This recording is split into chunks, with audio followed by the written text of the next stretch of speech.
আসে, তাই না? সব রকম ভাবে। প্রদীপ তাকিয়ে থাকে রাগিনীর দিকে।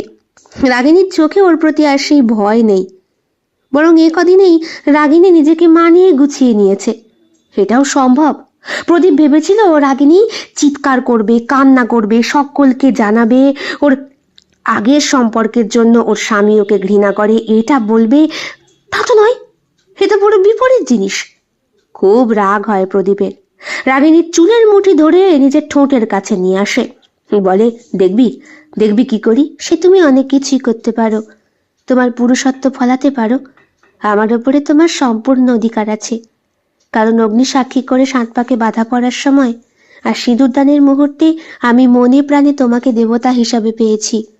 স্বামী দেবতাই তো হয় প্রদীপ, হোক না সমবয়সী। আমি তোমাকেই ভালোবাসি, আর তোমার চৌকাঠ থেকেই আমার মৃত্যু যাত্রা যেন হয়, এটাই প্রার্থনা করেছিলাম। আর বলেছিলাম, সুখে শান্তিতে দুঃখে আনন্দে আমি যেন সবসময় তোমার পাশে থাকতে পারি।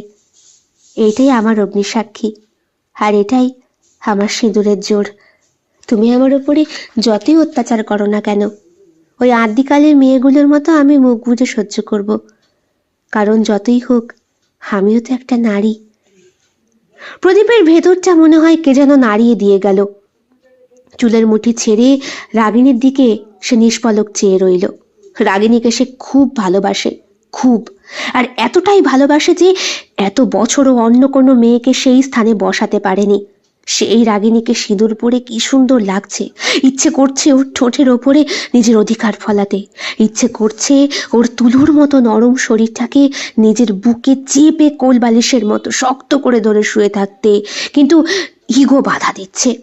সেই দিনের চটটার কথা রাগিনী কেন মেরেছিল ওকে? আসলে তমাল তো ভালো ছেলে ছিল না, তবুও রাগিনীকে কি একটা সুযোগ দেওয়া দরকার। রাগিনী প্রদীপের গালটা ধরে তার সামনের দিকে টানে। প্রদীপ বলে, তোর এত বড় সাহস, তুই আমাকে।